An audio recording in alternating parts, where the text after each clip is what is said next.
नमस्कार, आपका स्वागत है हमारे YouTube चैनल प्रेप मैट्रिक्स पर। और मैं अंजलि वर्मा लेकर के आई हूँ आपकी 3 जुलाई का नया करंट अफेयर, जहां पर आप नंबर ऑफ क्वेश्चन की एक रेगुलर सीरीज जहां पर आपको डेली बेसिस पर प्रोवाइड करवाए जाते हैं 10 to 15 क्वेश्चन, जहां पर आपके एग्जाम में SSC CGL MTS एंड आपके CHSL एग्जाम में आपके करंट अफेयर आने की पूरी पॉसिबिलिटीज होती है। तो आपको हम देखते हुए चलेंगे कि ये रहा आपका, आज है 3 जुलाई। 3 जुलाई का आपको करंट अफेयर आप यहाँ पर देख रहे हैं।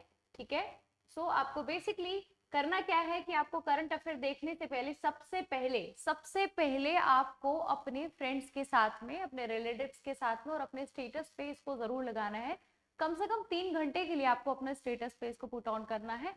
उसके वजह से आपको क्या बेनिफिट देखने मिलेगा, ताकि और लोग भी आपके साथ साथ पढ़ पाए और उन तक भी ये नॉलेज पहुंच पाए और वो भी अच्छे से पढ़ाई करके अपने एसएससी की तैयारी या फिर किसी भी 10th और 12th बेस्ड एग्जामिनेशन में, वो वनडे एग्जामिनेशन बेस्ड, उनका भी क्लियर हो पाए। तो करंट अफेयर स्टार्ट करते हैं हम अपने क्वेश्चन आंसर की सीरीज से। चलिए, मैं आपको बता देना चाहती हूँ कि हमारा जो है दिल्ली पुलिस की नौकरी के लिए, दिल्ली पुलिस में जो भी कैंडिडेट अप्लाई करना चाहते हैं उनके लिए हमने बहुत अच्छा, हमारी टीम ने एक कोर्स निकाला है। उस कोर्स में आप ज्यादा से ज्यादा कम टाइम में बहुत अच्छे से प्रिपेयर कर पाएंगे। हमारी बेस्ट फैकल्टीज आपको वहां पर पढ़ाएंगी और मैं अंजलि वर्मा आपको करंट अफेयर वहां पर कवर करूंगी।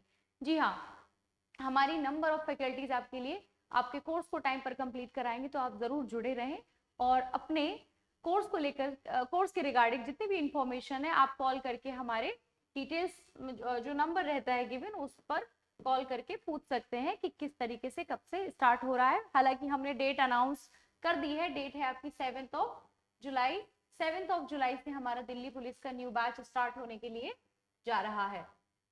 दिल्ली पुलिस न्यू बैच, ठीक है, Delhi police new batch, Delhi police new batch आपका होने के लिए जा रहा है। ठीक है ना। सो बेसिकली आपको कोशिश क्या करनी है, one second, Delhi police new batch, ठीक है। सो आप ये डेट नोट कर लीजिए।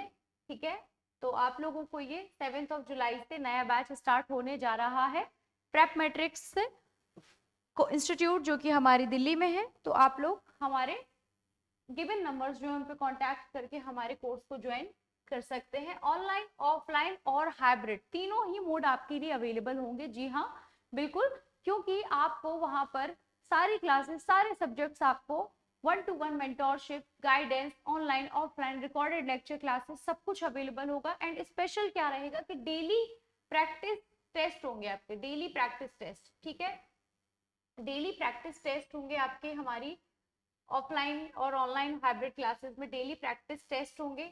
ठीक है, सबसे इंपॉर्टेंट चीज है हमारी नंबर ऑफ 14 बुकलेट्स, जो कि बहुत ही क्वालिटी कंटेंट है।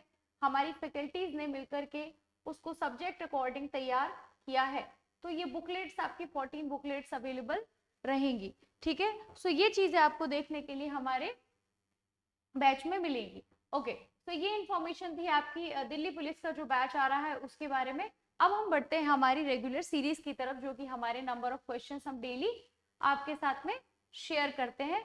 तो आप लोग क्वेश्चन रीड कीजिए कि पहले क्वेश्चन में क्या लिखा है, कौन सा डे मनाया जाता है।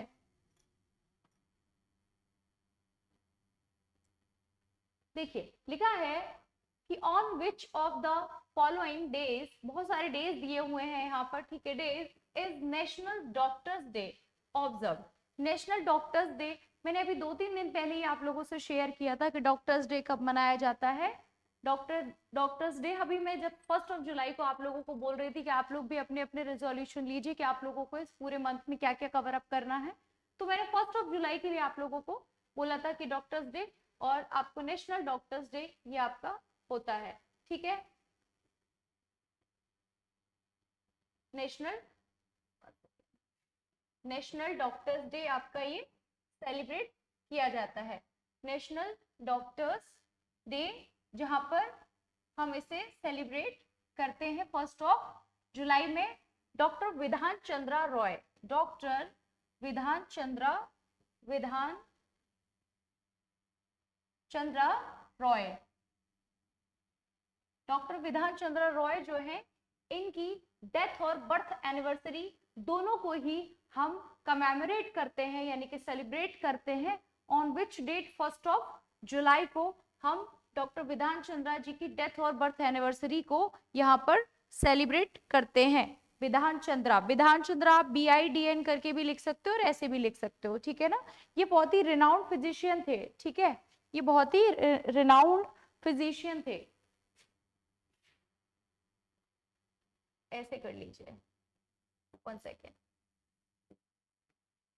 ठीक है। डॉक्टर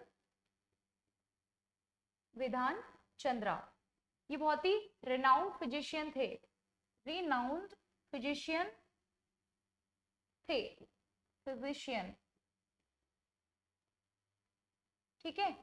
तो बेसिकली ये आपका डॉक्टर विधान चंद्रा जी, ठीक है। नेशनल डॉक्टर्स डे कमेमोरेट किया जाता है, इनकी डेथ और बर्थ एनिवर्सरी दोनों ही सेलिब्रेट की जाती है, डेथ एंड बर्थ एनिवर्सरी।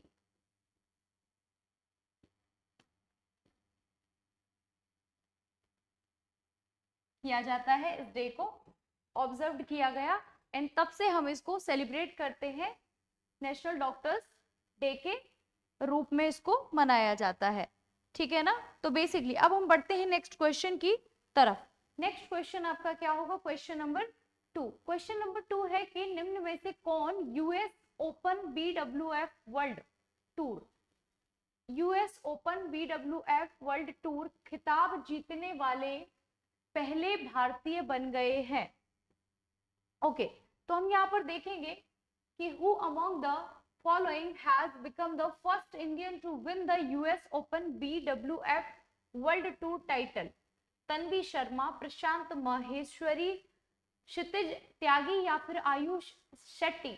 मैंने सीधा सा कहा है कि इस तरीके के क्वेश्चन में आपको करना क्या होता है कि आपको ये पता होना चाहिए कि आपने इसके बारे में आप कुछ नहीं कर सकते। स्पोर्ट्स को लेकर के क्या होता है, आप ज्यादा लॉजिक नहीं लगा सकते। स्पोर्ट्स वाले क्वेश्चंस में आपको सीधा सीधा नाम पता होना चाहिए। सो इसमें कौन है आपके?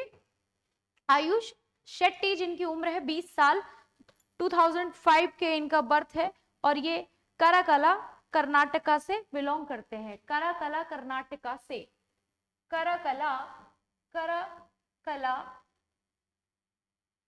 कर्नाटका से बिलोंग करते हैं, कर्नाटका से बिलोंग करते हैं। एंड क्या है बिलोंग, जहां से करते मैंने लिख दिया है। पहला, इनकी जो एज है वो है 20 ईयर्स ओल्ड, ठीक है, यानी कि इनका जो बर्थ ईयर है वो है 2005, ठीक है। सो बेसिकली इनके बारे में इतना आप जान सकते हो। इस तरीके से भी क्वेश्चन बन सकता है कि कर्नाटका से US open BWF world tour का खिताब जीतने वाले कौन है, जैसे इसमें नाम दिया गया है, ठीक है ना।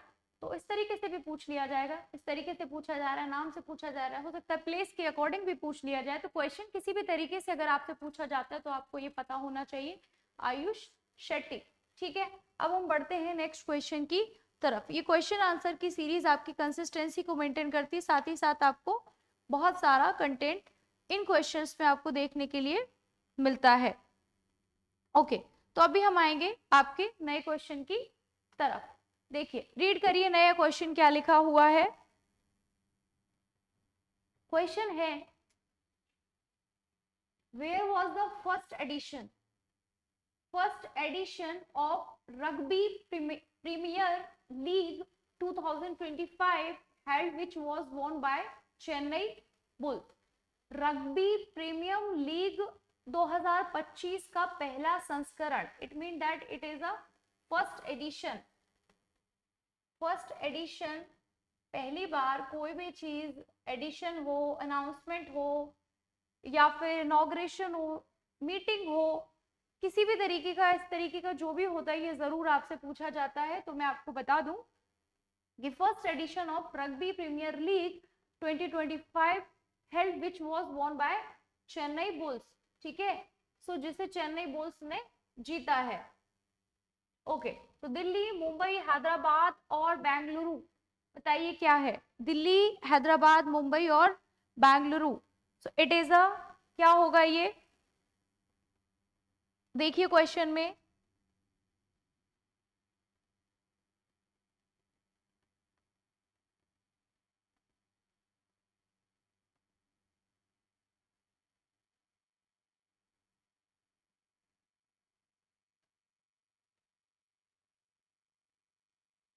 मुंबई।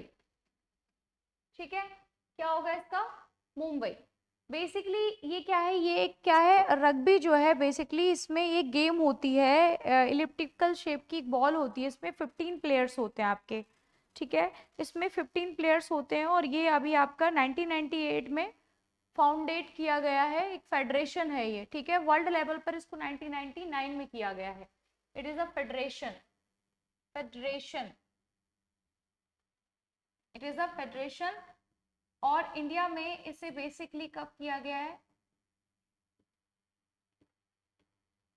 1998 में, 1998 में।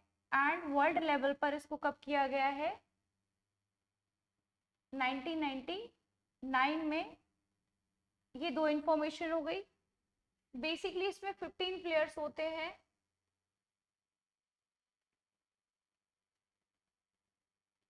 ठीक है, दोनों पार्टीज को मिला करके, और जो कौन स्कोर ज्यादा करता है और वही इसमें विनर होता है। बेसिकली इसका ये है, और इसका जो हेड क्वार्टर है आपके रग्बी फेडरेशन का, तो ये है आपका हेड क्वार्टर जो है इसका, वो है मुंबई में।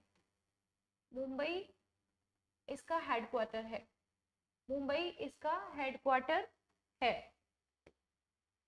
सो इसका हेड क्वार्टर, हेड क्वार्टर आपका मुंबई में है।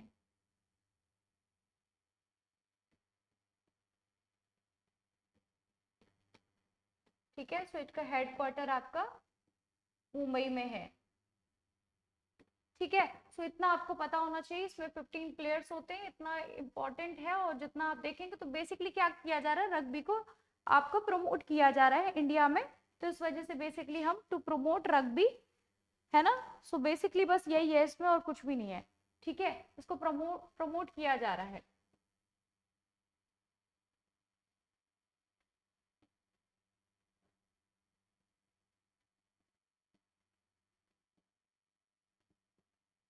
Promote rugby in India and it is the first addition, पहला संस्करण है।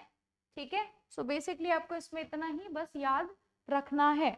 इट इज अ गेम, और इस गेम में 15 प्लेयर एक साथ खेलते हैं। इट इज अ फेडरेशन, 1998 में ये आपको फाउंड हुआ था इंडिया में। ठीक है, अब बढ़ते हैं नेक्स्ट क्वेश्चन की तरफ। नेक्स्ट क्वेश्चन है आपका क्वेश्चन नंबर 4। लिखा है कि which of the following has become the first Indian company. क्या बोल रहे हैं? Following has become the first Indian company to achieve 15 gigawatt of renewable energy. ठीक है, सो बेसिकली आपसे पूछा जा रहा है कि निम्न में से कौन सी कंपनी भारत की पहली कंपनी बन गई है जिसने 15 गीगावाट रेन्यूएबल एनर्जी को अक्षय एनर्जी भी बोला जाता है। ठीक है, तो आपको उत्पादन, अक्षय रेन्यूएबल एनर्जी उत्पादन की उपलब्धि हासिल की है किसने, कौन सा ऐसा ग्रुप है? एज्योर पावर, या फिर टाटा पावर रेन्यूएबल एनर्जी, या फिर अडानी ग्रीन, या फिर JSW energy. So answer is the C, Adani green ने अभी first Indian company to achieve the 15 gigawatt. ऐसी कौन सी कंपनी जिसने अचीव किया 15 गीगावाट ऑफ रिन्यूएबल एनर्जी का? तो वो है अडानी ग्रीन। अडानी ग्रीन इसका आपका आंसर होगा। अब बढ़ते हैं हम अपने नेक्स्ट क्वेश्चन की तरफ।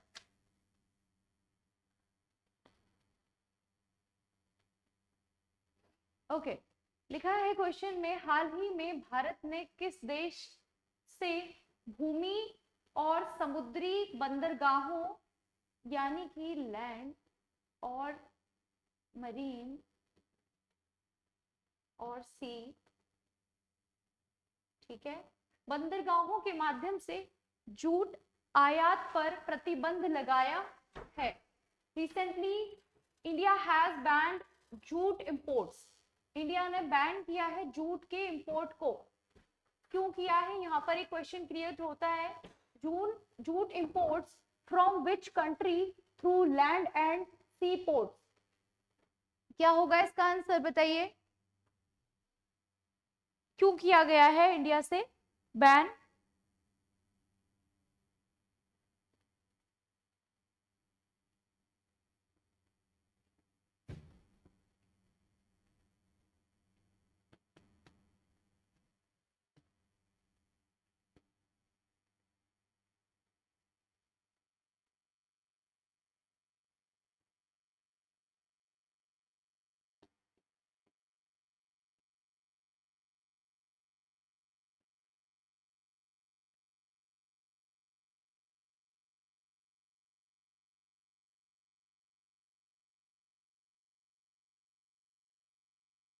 बांग्लादेश।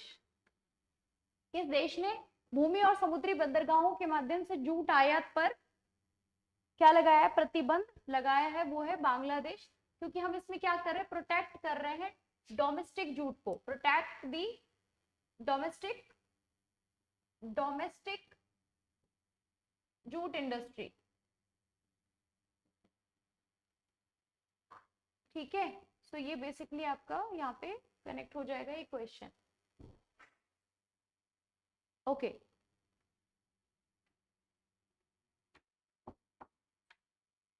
आइए बढ़ते हैं नेक्स्ट क्वेश्चन की तरफ और देखते हैं कि अगला क्वेश्चन क्या होगा।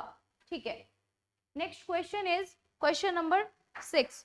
और क्वेश्चन नंबर 6 में हम क्या कर रहे हैं, अभी हम यहाँ पर देखेंगे कि नया क्वेश्चन क्या निकल करके आता है। Next question is who has recently been appointed as the chairman of the central board of direct taxes, CBDT.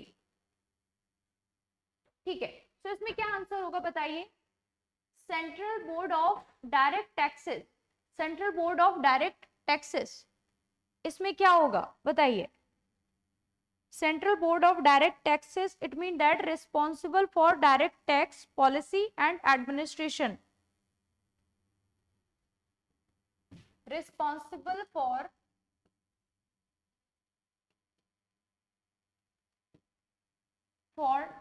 Direct tax policy and administration. ठीक है, ये इसका आंसर होगा। सो कौन है इसके चेयरमैन, आपके इसके चेयरमैन जो है वो है रवि अग्रवाल।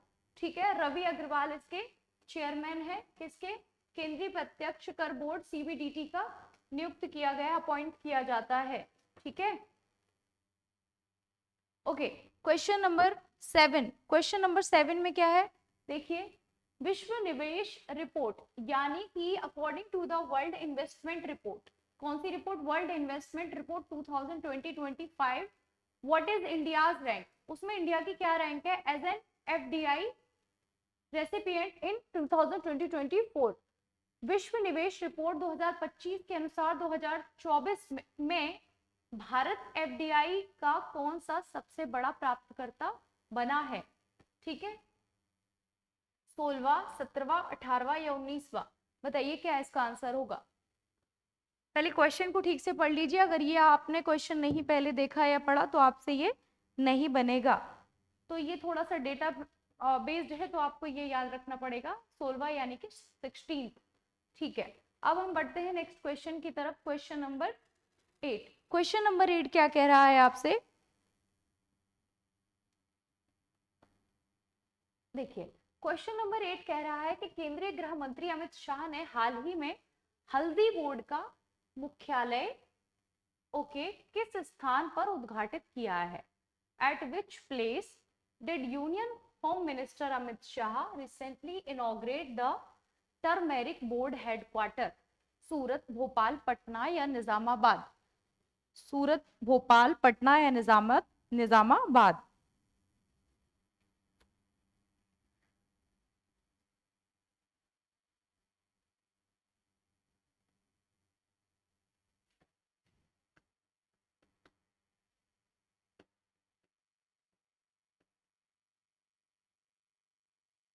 सबसे पहले तो क्यों किया जा रहा है, एनहेंस करना है टर्मेरिक एक्सपोर्ट को। टर्मेरिक एक्सपोर्ट को।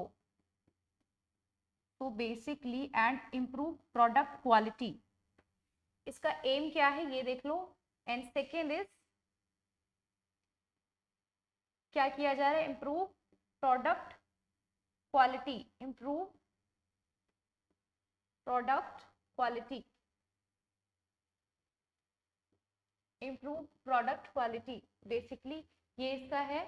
और इसका आंसर आपका रहेगा निजामाबाद, ठीक है, निजामाबाद, ठीक है। टर्मेरिक को लेकर के हमने क्या किया है, अभी इनॉग्रेट किया है टर्मेरिक बोर्ड का जो हेडक्वार्टर है। सो बेसिकली ये हेडक्वार्टर के बारे में पूछा जा रहा है, तो आपको ये याद रखना पड़ेगा, और आप भूले ना तो थोड़ा सा इस पर ज्यादा फोकस कर लीजिएगा। Turmeric board headquarter which is Nizamabad, and इसका एम क्या है, एनहेंस करना है टर्मेरिक एक्सपोर्ट को, ठीक है। सो बेसिकली ये आपका वो रहेगा, एनहेंसिंग टर्मेरिक एक्सपोर्ट। ओके, अब बढ़ते हैं हम आपके नेक्स्ट क्वेश्चन की तरफ, ठीक है। नेक्स्ट क्वेश्चन होगा आपका, दोपहिया वाहनों में anti lock braking system, anti braking lock system 1 जनवरी 2026 से अनिवार्य करने की घोषणा किसने की है? बिहार ने, केंद्र ने, मध्य प्रदेश ने या फिर महाराष्ट्र ने? बताइए क्या इसका आंसर होगा। सेंट्रल गवर्नमेंट या फिर बिहार, मध्य प्रदेश या फिर महाराष्ट्र?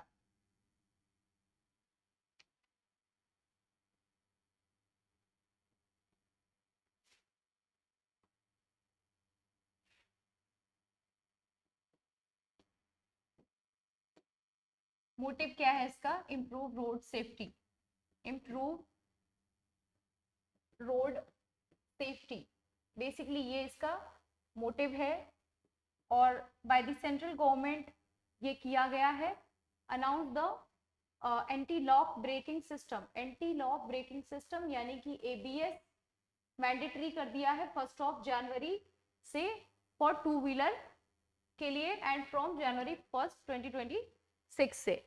तो क्या है, बाय दी सेंट्रल गवर्नमेंट के द्वारा ये किया गया है, बट किसके लिए किया गया है? दोपहिया वाहनों के लिए, यानी कि टू व्हीलर्स के लिए ये किया गया है। क्वेश्चन नंबर 10, क्वेश्चन नंबर 10 पर हम आएंगे कि आपका क्या है, यहाँ पर देखते हैं।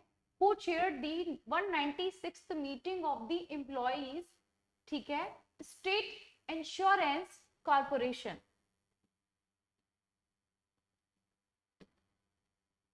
ठीक है, सो क्या एसिक इसको हम पढ़ सकते हैं। तो लिखा है कि कर्मचारी राज्य बीमा निगम यानी कि एसिक की 196 की जो मीटिंग थी उसकी अध्यक्षता किसने की?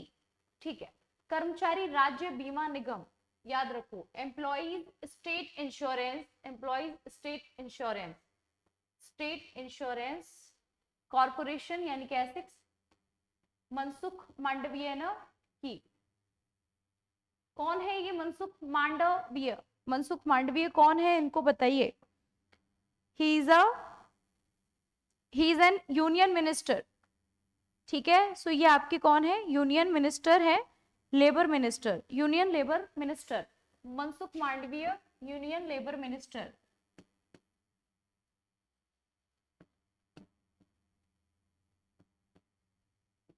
यूनियन लेबर मिनिस्टर है। सो इनके द्वारा ये मीटिंग को किया गया, ठीक है। एसिक्स को कर्मचारी राज्य बीमा निगम की 196वीं बैठक की अध्यक्षता मनसुख मांडविय द्वारा की गई। ये था आपका क्वेश्चन नंबर 10। अब हम बढ़ते हैं क्वेश्चन नंबर 11 की तरफ, ठीक है। ओके, अभी लिखा है प्रधानमंत्री ने तेलंगाना में हाल ही में हुए दवा फैक्ट्री विस्फोट, ठीक है, दवा फैक्ट्री विस्फोट में मारे गए लोगों के परिजनों को कितनी राशि मुआवजा में देने की घोषणा की है?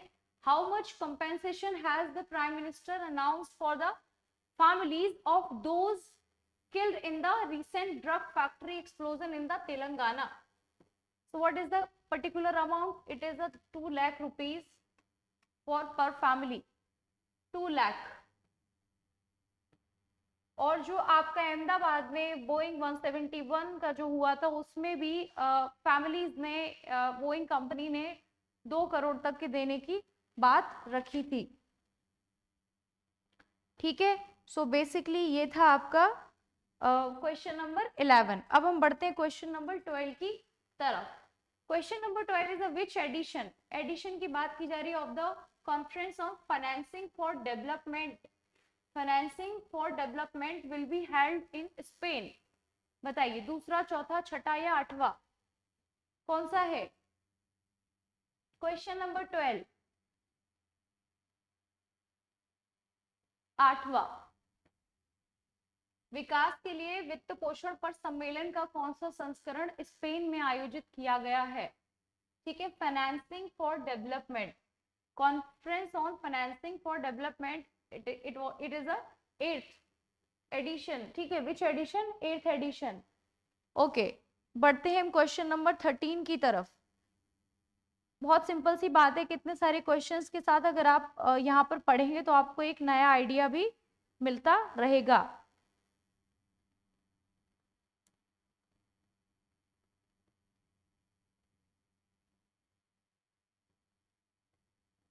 हूल दिवस, जिसे सांथाल जनजाति की स्वतंत्रता संग्राम की याद में मनाया जाता है, किस दिन को मनाया जाता है? बताइए, हूल डे कब सेलिब्रेट किया जाता है? हूल डे, हूल डे 30 जून को। बेसिकली क्या है, सिद्धू और कान्हू के द्वारा ये आपका स्टार्ट किया गया था, सिद्धू एंड कान्हू, सिद्धू एंड कान्हू के द्वारा ये स्टार्ट किया गया था। तो बेसिकली ये उसी के उसमें मनाया जाता है। सिद्धू एंड कान्हू मुर्मू के उसने उसके नेतृत्व में विद्रोह किया था। विद्रोह शुरू हुआ था, कब हुआ था? 30 जून 1800, 30 जून ऑफ 1855।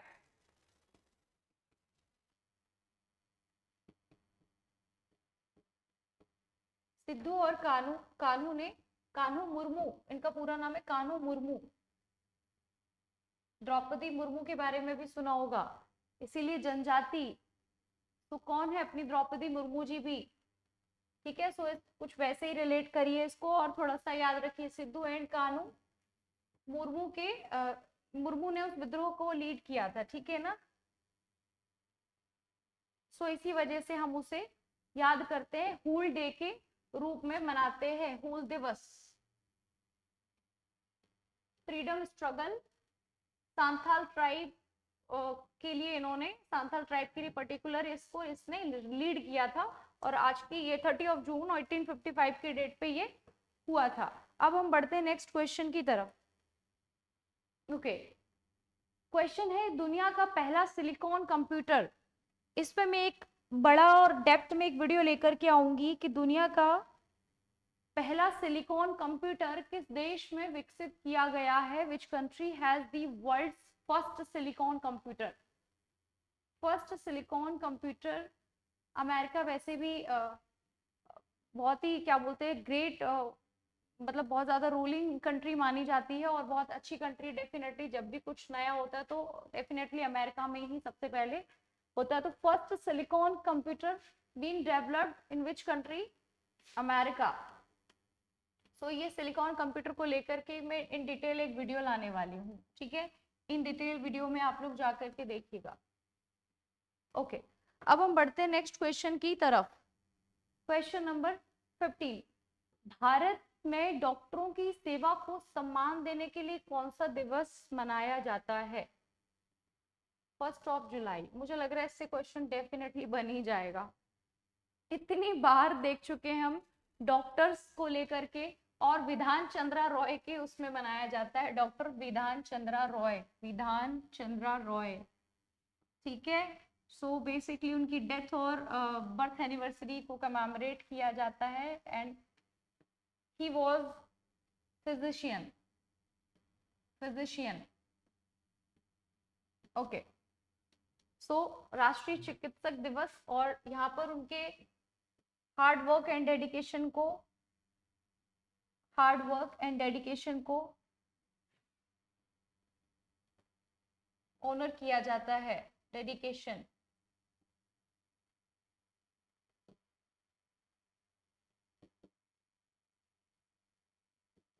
ठीक है, सो बेसिकली ये आपके क्वेश्चंस थे। पूरे 15 क्वेश्चन की ये सीरीज का पूरा लेक्चर मैं आपको 3 जुलाई को आपको बता चुकी हूँ, शेयर कर चुकी हूँ। और मैं आप लोगों को बताना चाहती हूँ कि आप लोगों का अगेन आप लोगों को बताना चाहती हूँ कि आप लोगों का जो बैच आ रहा है दिल्ली पुलिस की तैयारी के लिए, तो आप लोग उसे भी ज्वाइन करिए। ठीक है, और हमारे जो नंबर है, कॉन्टैक्ट नंबर पे डिटेल्स सारी जानकारी पता करिए कि आपका कौन सा बैच है, कब से स्टार्ट हो रहा है। हमारी बेस्ट फैकल्टीज आपको पढ़ाएंगी, तो प्लीज आप बने रहिए, पढ़ते रहिए और इसी तरीके से खुश रहिए। चलिए, बाय बाय, थैंक यू।